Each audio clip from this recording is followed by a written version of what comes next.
Winter is coming. I'm a big Game of Thrones fan, have to say that here, but winter is coming. And by early next week, the weather pattern is going to be fundamentally different than what we've seen in the last couple of weeks here. I mean, this is where we're going as we head into next week. Now, is this going to be an Arctic air mass that's going to be breaking records? I don't think we're going to see a lot of that. But when you look at what will happen, I mean, you're talking about temperatures 10 to 15 degrees below historical average.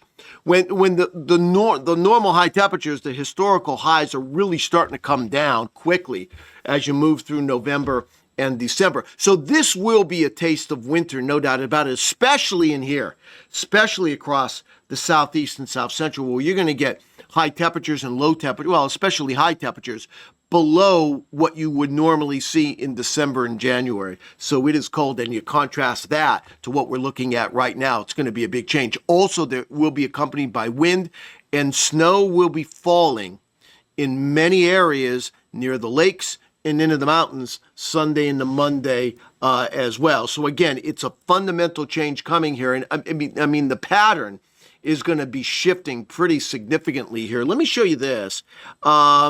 This is what the pattern looked like last night. And what we've seen this week, despite storms coming into the west, we've seen what I call a zonal weather pattern. And the crystal ball meteorologist Joe Lumber talked about this last week, that in a zonal pattern, what happens? The cold air gets locked up in here. All right, you're looking at the 500 millibar, what I call the jet stream. All the cold is up in here, and what you end up getting is a mild flow. So for much of the country, it's been mild this week. In fact, you know, take a look at the temperatures last night across just the eastern part of the United States. You know, your 40s, your 50-degree line last evening was here, and a lot of areas last evening was above 60 degrees. I mean, that is pretty mild for this time of the year. But look at where the pattern is this evening.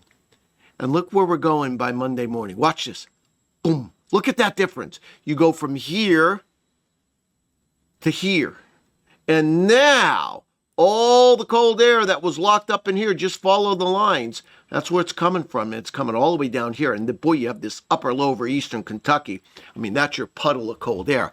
That's where the weather's going to. It's a big change. Again, I mean, take a look at it again. From here to here. And look how the temperatures change. Let me go in here. Tomorrow, let's go to high temperatures on Thursday. So you're already starting to get a little cold. This is the 50-degree line here, right? Here's your 60-degree line is back in here, and then the 70-degree line is in here. So 50s, 60s, and 70s for highs. That's by Thursday. Take a look by Monday. Look at the change here. From here, boom. Look at that. So from there to there. Now, these are the high temperatures on Monday, right there. Your 50-degree line is all the way down toward New Orleans, up toward Dallas. Your 30-degree line, let's say the 40-degree line here, which separates the 40s from the 30s, is way down, way down here. These are all 30s for high temperatures here on Monday. That's cold. Now, how do we get there? Well, you have two storms that we're tracking for you here today. I've been talking about this pretty much all week here. So these are the two storms that we're tracking for you in the Pacific. There they go. This is the first storm. This starts the process Thursday night into Friday, and then this is the storm that brings down the colder air. Now, a lot of people asking me on X, are we going to get any snow with this? If we do get snow with the injection of cold air, it's with this storm in the Aleutians. I think it's a very low probability at this point, but I do want to show you how this can happen. It all depends on the strength of that second system coming into the northwest as we head toward tomorrow. Let me take you to the upper air pattern as we get into Friday, and then I'll explain how it could happen here. So this is our first system. This is Saturday. This is Friday morning. This is your first storm in the northwest today. That comes eastward. That brings some colder air. All right. But it's that second storm in the Aleutians that then comes east. This is the storm that may have the ability. Watch, see, it's right in here. We talked about this yesterday on the feed. This determines how much snow we're going to get, because it is going to be cold enough for snow behind that first system from Minnesota toward Wisconsin. And this is the European model. And to me, it's weakening the system in here. You see that as we get towards Saturday, Sunday, right in here. The American model shows the same thing, a weakening system. How can you tell it's weakening? Less reds, yellows, and oranges. See how it goes across Indiana and Ohio? If you're going to get snow, it's going to be north of the system.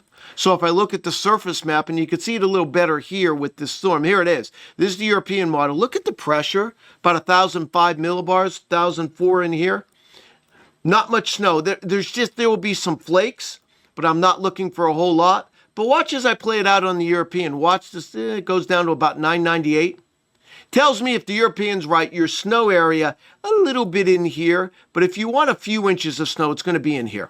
North of Detroit, Saginaw towards southwest Ontario. However, I will say the other modeling, and I'm showing you modeling because that's the idea of the feed, is I want you to see what I look at. The other modeling is a lot weaker with the storm, 1,006. 1,002, maybe 998.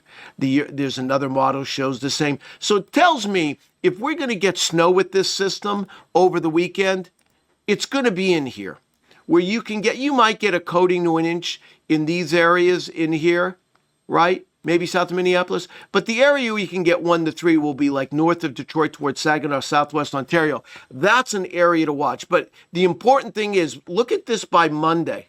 A lot of areas will have some snow. This is showing you the blue, showing you where the snow is going to be. Not a lot, but some. And certainly for many, a taste of winter. And that's the feed.